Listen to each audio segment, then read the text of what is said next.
In a turbulent world, our global investment strategies need to keep up with the changing dynamics around us. TDK Ventures, the technology firm's venture capital arm, is taking a fresh look, particularly into so-called challenger technologies, to help tackle the world's most pressing climate challenges. I sat down here in Davos to talk to TDK Ventures President Nicolas Sauvage about a refreshed call for action.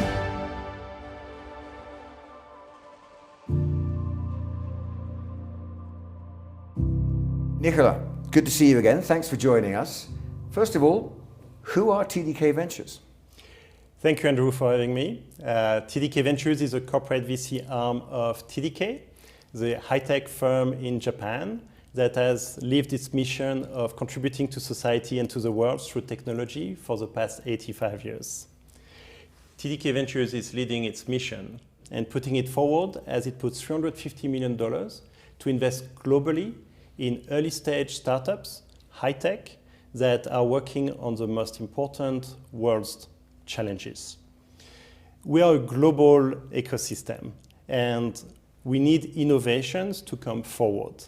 And this is where entrepreneurs comes in. Whether they are working on electrification of the world, worldwide, or working on decarbonization or sustainable transformation and transportation, we really need entrepreneurs to bring that value forward. And this is where TDK Ventures, together with other investors and partners, we help entrepreneurs bring that mission forward. So Nicolas, the last time we spoke, we talked all about new technologies and the role they have to play in affecting climate change. And presumably those technologies are still absolutely essential in terms of moving forward. But we've all been commenting on how 2024 is a year of turbulence. Geopolitics has changed, supply and demand is now a different game. How does that affect your approach to investing? You're right, Andrew. There are many existing technologies that are crucial, like wind, solar, lithium-ion batteries for energy storage. They are still key for this action to climate. But with these geopolitics changes, we can see how we are moving from a globalized world to a fragmented world. And that's putting pressure on these existing technologies. And what we are looking at is what are the next technologies. Maybe they're not viably economical today, but they could bring a ray of hope in these geopolitical tensions. So what you're saying is that the market that you're looking into is changing. You're looking at different areas. Yes, I think we have to. We have to look at how we can help with climate change and resiliency with climate, with these technologies that we called challenger technologies. And with these challenger technologies, we could both have more resiliency as well as the ability to shift the need of critical materials that would no longer be available in a fragmented world and shift them towards materials we can have access to. Can you give me an example of some of these challenger technologies? So let's start with a very old example so that we can see this is not the first time. In 1975, Brazil had this biofuel initiative, the pro-alcohol plan. And what they did is they planned to mix petrol with ethanol to reduce dependency on fossil fuel from other countries. And they invested heavily in R&D. They increased the cultivation of sugarcane. They increased capacity of ethanol plants. What that meant is that they managed to avoid this dependency on fossil fuels. That was the first type of challenger technologies.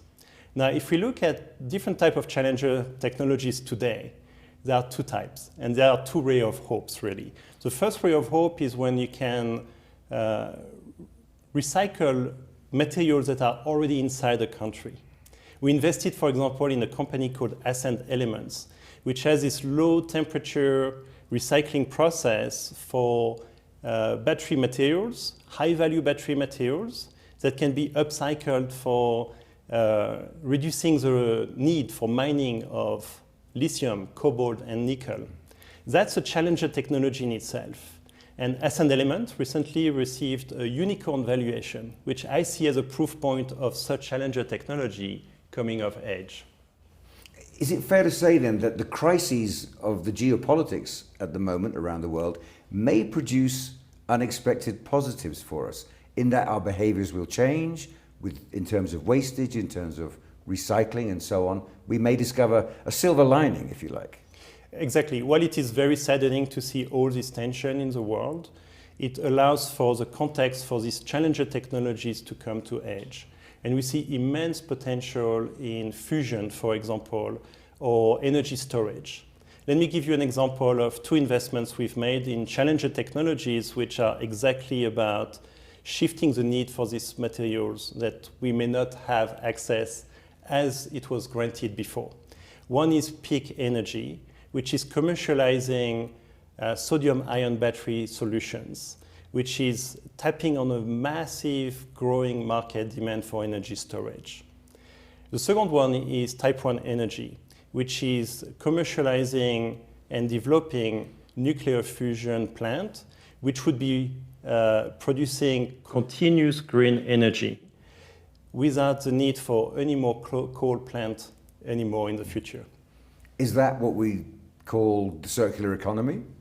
It is, and actually I have another example about circular economy, or actually material circularity, which is PH7 Technologies, which is an amazing company based in Canada that has found a way to do a green solvent extraction process for copper and platinum group metals. And what that means is these materials are actually needed for electrification and hydrogen fuel solutions. And they are the materials that have been unrecyclable to date. And PH7 Technologies is finally creating the circularity of materials that was not possible before. And with all these partnerships that you're forming and the kind of debates that go on here in Davos every year, do you find that you're moving in step with the international debate in terms of the circular economy, in terms of reusing energy, in terms of these things? Are you at the front of this kind of momentum? Well, venture capital is all about identifying opportunities to invest early when it's not yet obvious. Clearly, the technology we invest in are very early stage. They are still very risky. They still need help. And part of our mission at TDK Ventures is not just to bring capital to these startups, but also bring value, added value, what we call TDK goodness, which could be a range of services like marketing and scaling and early proof points with pilots with TDK and their customers to make sure that they have the ability to commercialize and scale and get to the unit economics where when they scale, they can scale very, very big. Are there specific technologies that you have a particular confidence in, or that you are seeing that you are absolutely certain need your support and your investment? The example I mentioned about Type 1 Energy is one that I feel very strongly about. If we manage to make nuclear fusion work at scale, this is going to be such a drastic improvement to the world, to our planet.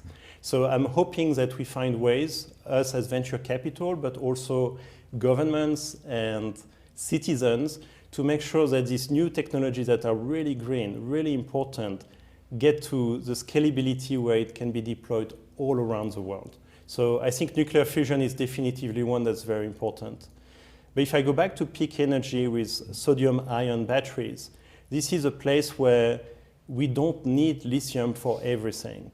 And there are some applications where sodium would actually be so much more appropriate and to scale to a point where we could have energy storage that works for wind and solar in a much better way.